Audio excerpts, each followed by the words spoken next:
another thing, I hate when, well, hate is a strong word. I dislike people that judges people, that always says, oh, you're what it is, worship Jah. But if you really read the word that most people say damn near every day in church, but we were the ones breaking the door down every Sunday. Read the word. What does it say is at the end?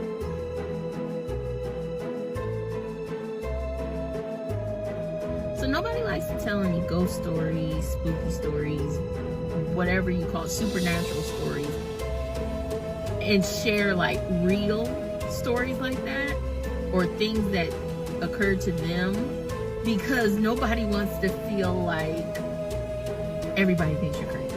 But I remember sharing a story one night at work, and everybody from all walks of life started sharing their own stories, and it turns out everybody's got a scary story. So I have two. There's one I don't talk about because it still terrifies me, because I know I would have died. But the first occurrence, I don't mind sharing because it doesn't scare me as bad now. But it was a crazy event, but it's a shared experience. So I have a witness for this one. But if you like this story that I'm about to tell you, and you want to hear the other one, comment below and share your own stories if you have any. There was one night, my sister and I was about 18 or 19. She's 4 years older than me, and we both lived at home in Detroit, Michigan, in this older home. It was like 1 in the morning. I was the only one up. Everybody else was upstairs asleep. And I heard my sister calling me really softly, which was already weird because we're a loud family. So it's like, why are you whispering? What is happening? But she was going, Reese, Reese. And I'm like, what? She goes, come here.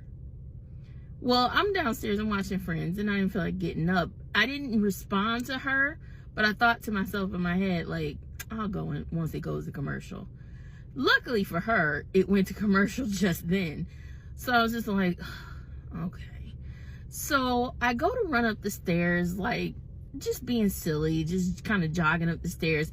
Our bathroom was at the top of the stairs, and the light was on.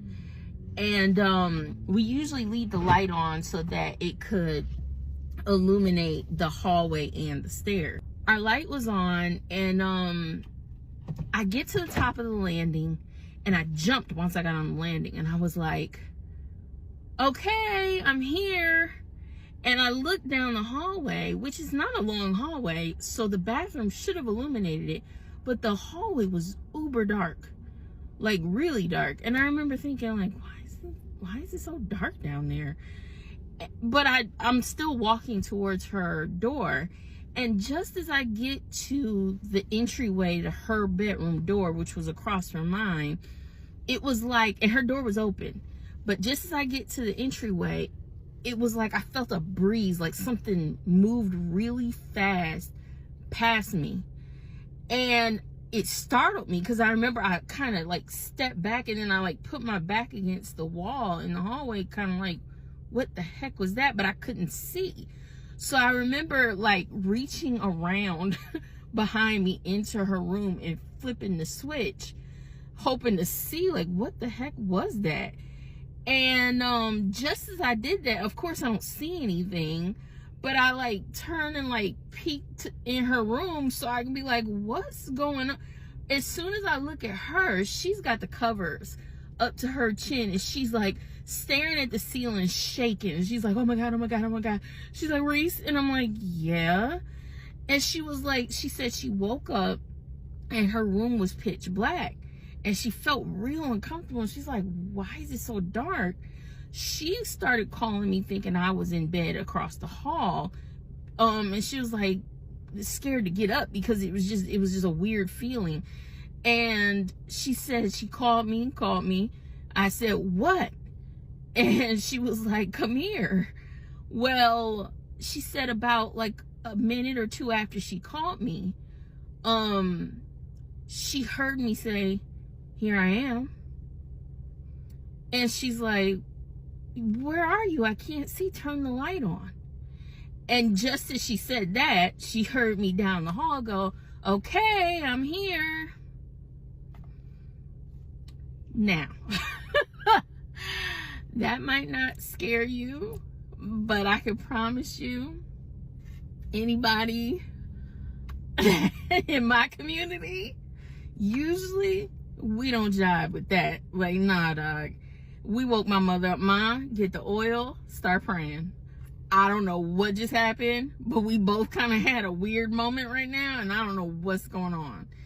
But yeah, that was my little spooky story. But like I said, I have a second one which was actually terrifying, and I know people are not going to believe me, especially if you don't believe me on this one. But if you want to hear that one, I will work up the courage and tell that story, but you got to tell me down below. All right. Don't watch this video at night. This is spooky scary story time about the clairvoyant who emailed me telling me about her experience with sleep paralysis that absolutely terrified her. When I read this story, all of my hair was standing on end. This one actually scared me. So her name is Mari. She said I can use her real name for the story. And she said that she's been clairvoyant as far back as she can remember and seen things. She says things because they're always different. They're demons, ghosts, spirits, entities, but it varies. She said because she's been seeing things for so long, she's really desensitized to it and not much scares her. It's usually just listless ghosts going about their business, leaving her alone. On the day she experienced this, she's over at her ex's house. We're calling him Fernando for this story. Fernando decides he wants to take a shower. It's like the middle of the day. She's kind of tired, so she decides she's going to take a nap. His bed is underneath a giant bay window, and so it's pretty bright in his bedroom. His bed is positioned against the wall opposite the door, so when the door's open, you can see down the hallway to the bathroom. So she lays down in the bed, closes her eyes, and she can see the light on underneath the door of the bathroom and hear the water running. She falls asleep for a little while, and then she wakes up. He's still in the bathroom. She can still hear the water running, and she feels something laying next to her on the pillow, but he has a small dog, and it's not uncommon for the small dog to lay on the pillow next to her head. So she tries to turn to pet Fernando's dog and realizes she can't move because it's sleep paralysis. She's not immediately scared because she said sleep paralysis happens to her 4 to 5 times a month, and she knows how to get out of it, which is just to think positive and pray. And she said she's not really ever terrified, but this time something just felt off. So she uses her peripheral vision to see what's next to her, and she just sees long fingers shuffling a deck of cards next to her ear. She said it was so close that she could feel the air moving on her ear from the card shuffling. She notices the fingers are covered in gray skin, and this terrified her. Then she realized she could not get out of the paralyzed state because she had said earlier that the key had always been to stay calm and not be scared. She tries to call out for Fernando, but she can't get anything out of her mouth, and so in her head she's just going, "Fernando, Fernando, Fernando." She then said the thing leaned over her ear and whispered in a disgusting, mocking tone, "Fernando." Then it laughed a small, inhuman chuckle. When it laughed, she woke up. She shot up in the bed and looked around. She said the thing had left because it didn't want her to see it in its complete form. She said this happened back in 2017, so I emailed her back and I was like, "Have you seen this entity again? Like, what do you think it was?" And she said, after the initial fear wore off, I've thought about it more, and the only detail that I'm certain is that it was shuffling tarot cards. She said her ex lived in a townhome complex where there was always paranormal activity going on, but she said that she thinks that this thing was just passing by and wanted to mess with her, just out of pure opportunity. Mari also said that she has more experiences she's open to sharing if you guys want to hear them and like this one. Everybody else, keep sending me your spooky, scary stories, and I will keep adding them to this playlist.